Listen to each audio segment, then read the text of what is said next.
ঈমান হচ্ছে এমন একটা ব্যাপার যেটা সবার আগে ঈমান লাগবে। যদি ঈমানের ভিতরে কোনো রকমের হেরফের থাকে, দুনিয়ার অন্য যদি সব কিছু সে জয় করে ফেলে, তারপরও এর কোনো মূল্য নেই।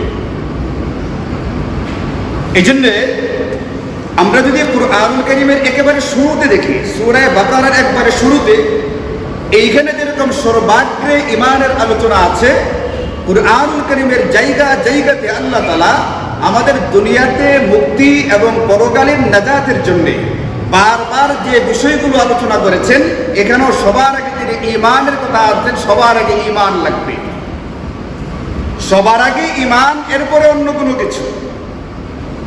ঈমানের উদাহরণ দিতে গিয়া, বাস্তব একটা দৃষ্টান্ত দিতে গিয়া মুহাদ্দিসিনে কেরাম, উলামায়ে কেরাম, বুজুর্গানে দ্বীন দৃষ্টান্ত দিয়েছেন নবীজি সাল্লাল্লাহু আলাইহি ওয়াসাল্লামের একটি হাদিস থেকে নিয়ে।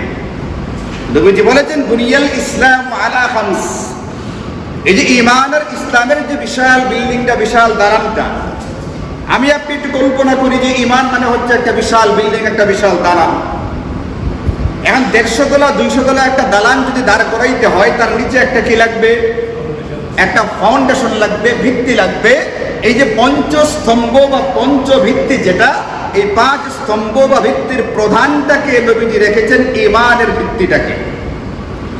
এখন যদি বিল্ডিংটাকে উপরে ঠিকঠাক রাখতে হয়, এটাকে দাঁড় করাইতে হয়, এটাকে টেকসই করতে হয়, তাহলে মাটির নিচের ভিত্তিটা যতটুকু মজবুত হবে, টেকসই হবে, উপরেরটা ততটুকুই টেকসই হবে। আর ফাউন্ডেশন যদি দুর্বল হয়, উপরেরটা এমনিতেই নড়বড়ে থাকবে। তখন আর 7.7 মাত্রার ভূমিকম্প লাগবে না। আল্লাহ আমাদেরকে হেফাজত করুন, 5.5 দ্বারাই এই বিল্ডিং কি হবে? সাকার হয়ে নিচে গড়িয়ে পড়বে।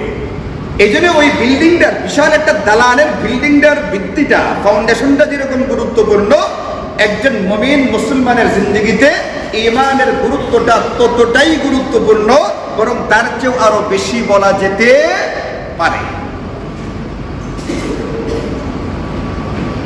উলামায়ে কেরাম আরো দৃষ্টান্ত দিচ্ছেন, আমি আপনাদেরকে সহজে বুঝবার জন্য আরেকটা দৃষ্টান্ত দিই। ধরেন যে একটা 1 সংখ্যা লেখা আছে, 1 অথবা 2 অথবা 3, একটা সংখ্যা। 1 থেকে নিয়ে 9 পর্যন্ত যে কোনো একটা সংখ্যা লাগবে।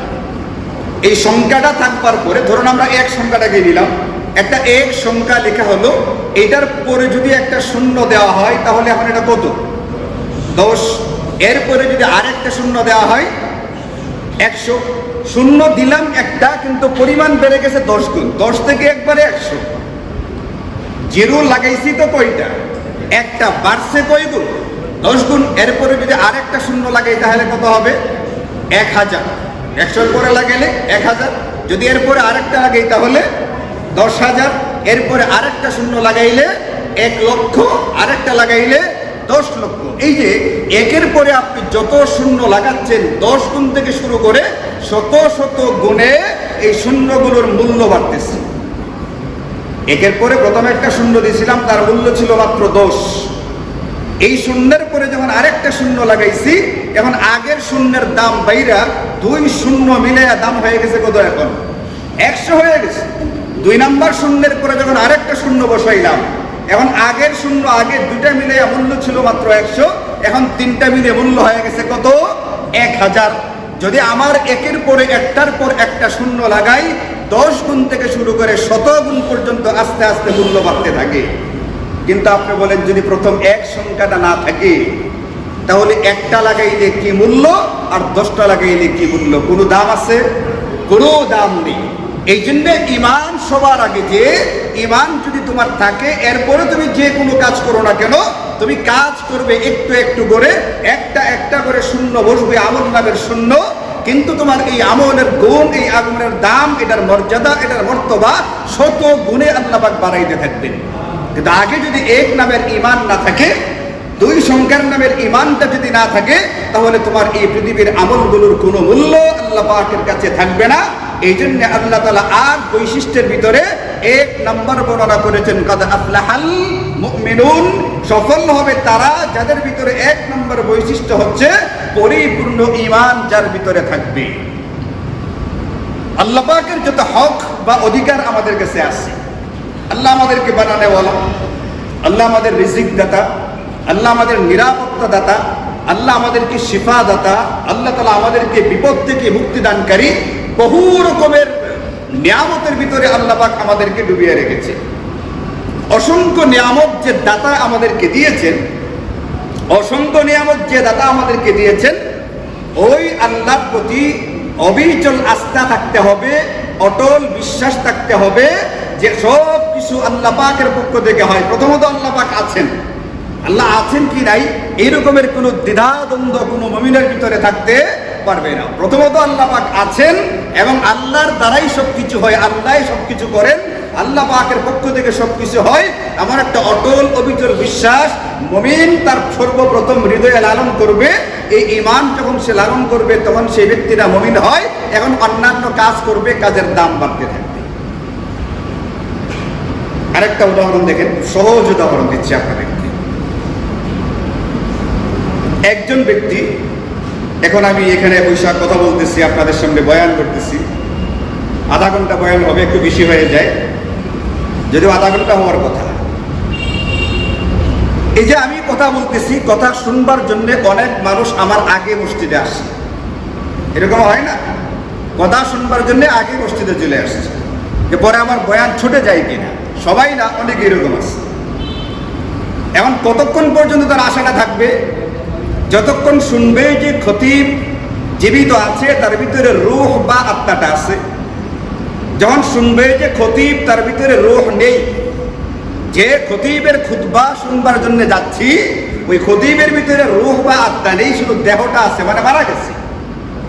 আচ্ছা বলেন, মারা যাওয়ার পরে, মারা যাওয়ার আগে খতিবের যে মূল্য ছিল, মারা যাওয়ার পরে একই রকম মূল্য না মূল্য চলে গেছে? মূল্য চলে গেছে। রূহ থাকলে যেরকম ব্যক্তিটার মর্যাদা থাকে, মূল্য থাকে, দাম থাকে, কদর থাকে, রূহ না থাকলে এই আত্মার কোনো মূল্য নাই। এতটাই মূল্যহীন হয় যে এটা, এই আত্মাটাকে আবার কিছুক্ষণের জন্য হাসপাতালে নেওয়ার পরে চিকিৎসক ঘোষণা দিলেন যে এই ব্যক্তি হাসপাতালে আনার আগেই মারা গেছে। এটা এখন শুধুমাত্র একটা বডি, একটা ডেড বডি, আর কোনো মূল্য নেই। এটার ভিতরে রূহ নাই। এখন হাসপাতাল থেকে ব্যক্তির দেহটাকে, তার বাবার দেহটাকে বাড়িতে নেওয়া হবে। বাড়িতে নেওয়ার পরে কি এই কথা বলবে, আহারে বাবা শেষ বিদায় হয়ে যাচ্ছে, আরেকবার তার যে বেডরুম আছে, তার যে মূল কক্ষটা আছে, ওই কক্ষ তো নেই, নিয়ে তার বিছানাতে একটু শোয়াই, কাঁথাটা গায়ে দেওয়াই, তারপরে আবার বের করে আনো? এমনটা হয় নাকি বাহিরেই থাকে? বাহিরেই থাকে। আর আধা ঘন্টার জন্যও তার নিজের বাবার ডেড বডিটাকে বাড়ির ভিতরে ঢুকতে দেওয়া হয় না, কারণ এটার আধা ঘন্টার জন্য, 10 মিনিটের জন্য বাড়ির ভিতরে নেওয়া হবে, এই মূল্য আর বাকি নাই। কেন?